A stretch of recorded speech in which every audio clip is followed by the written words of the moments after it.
So in this video, I wanted to take a quick look at a new pen from Lamy called the Xevo.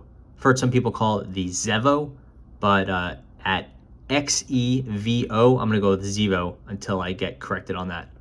And what this is an entry-level ballpoint pen. Sells for about 8 euros or 10 US dollars, so entry level. And it's a twist retractable ballpoint. If you know Lamy's pens, you'll probably have realized that they tend to do push button ballpoints at the lower end. So like the Safari ballpoint or the Econ. And then as you move up, after the $50 mark or so, you tend to see twist mechanisms. So the Studio ballpoint, the Scala, what have you. So this is an entry level or sub $50, in this case about $10, twist ballpoint. And it's only sold, the Xevo is only sold as a ballpoint. There's no mechanical pencil, there's no fountain pen, no rollerball, nothing else, just the ballpoint. Sold in this color gray and then a black.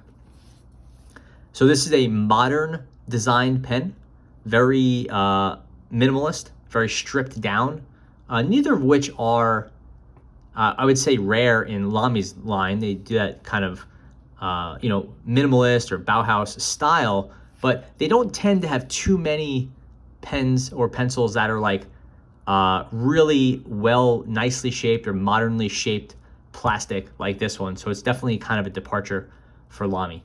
The whole pen, it's made of this slightly textured, like a satin textured plastic. You could see, a little bit hard to pick up on camera, but some of the molding lines where the pen was made, some of those are still there. You can kind of see it right there. That's not an edge really.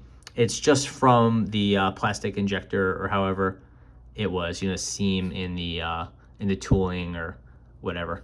It's a two-piece design, so you have a one lower, and this is all the same material. There's no separate grip section or rubberized area, nothing like that.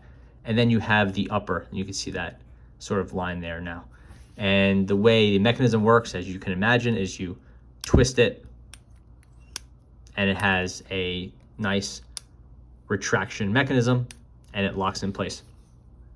The clip is the only metal part on the pen. It's a chromed metal clip, has a nice weight to it, spring loaded, and works quite nicely. It's a little bit stiff, but you need the stiffness so it'll hold on to whatever it clips. You can see that Lamy has done some nice work with the plastic. It's a fairly complex design where it's flat here, but rounded here. So there's some nice angling here. And then on the bottom, you can see that it's definitely not round on the bottom. Basically, it's round here, and it forms a triangle as you get to the bottom. It's 3 rounded sides. Lamy tends to use these triangular shaped grips on some of their student pens, but also on the Safari and the Vista and some of those. You see that suggestive, I mean, not like suggestive, but it's just like, it's sort of an opinionated grip. It's telling you how to hold it. So it's just, you can't really hold it on the edges, right? So it's giving you a definite way where it's pushing your fingers to go. And typically, because the clip is facing up, this is generally how you'd hold the pen. Maybe you're right-handed, so it'd be like this, but you typically aren't gonna hold it like this with the clip touching your hand. That's not comfortable, and you're not gonna hold it like this. So this is really how you hold the pen. And no metal work up here. So there's no tip protector the way you'd see it on, I don't know, like some Parker Jotters or some of the different pens where the plastic is protected by a piece of metal at the end. That's really more aesthetic than anything else. But this pen is really, really simple, really stripped down, has a nice shape and a nice texture where it's slightly grippy with that sort of satin feel, but that's really it. And then there's that line. You can see that's just, again, just a tooling mark, not really a big deal. So you twist it one way to retract it or to extend it, back to retract it. And then if you keep twisting it in that direction, it comes apart as you'd expect. And there's really nothing here. This is just all plastic twist mechanism. You could hear like the moving parts inside, as you'd expect with something that's going up and down. And then here you have, there's a spring in there somewhere. You could hear it, but it's kind of locked in here, which is good.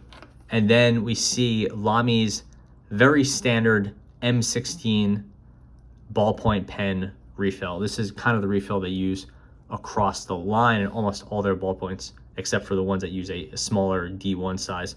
All their ballpoints use this M16.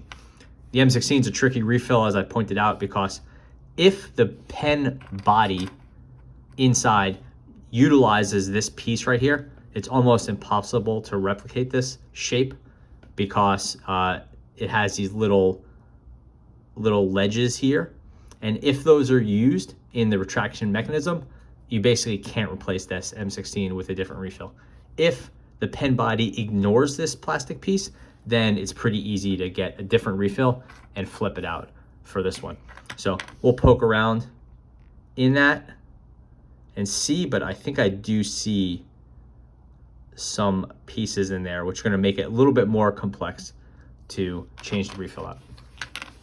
Anyway, this uses the standard M16 medium black, which is kind of like the general Lamy refill. This is just a very standard, totally fine refill, and it's not a bad ballpoint refill.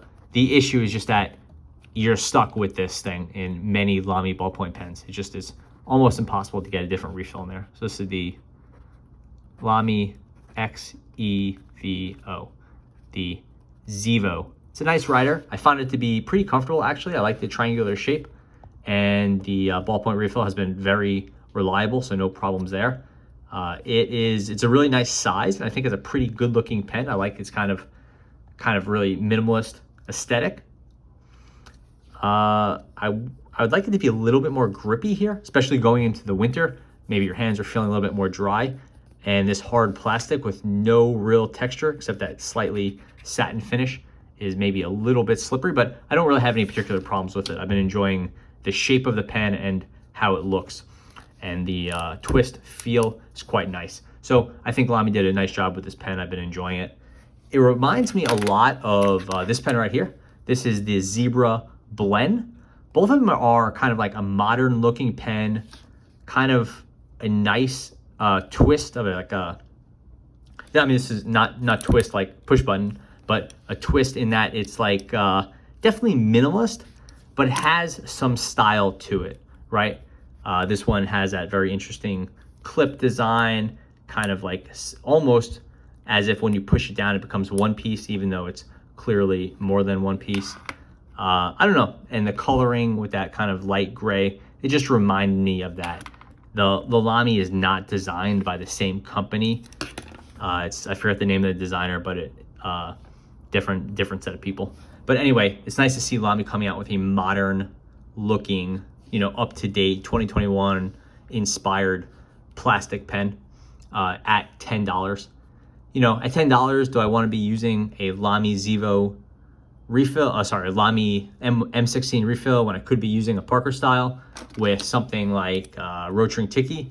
I don't know. I think this Lamy is a much cooler looking pen than the kind of the Tiki, but this is a very good pen. Also, maybe it's $6-7, give or take.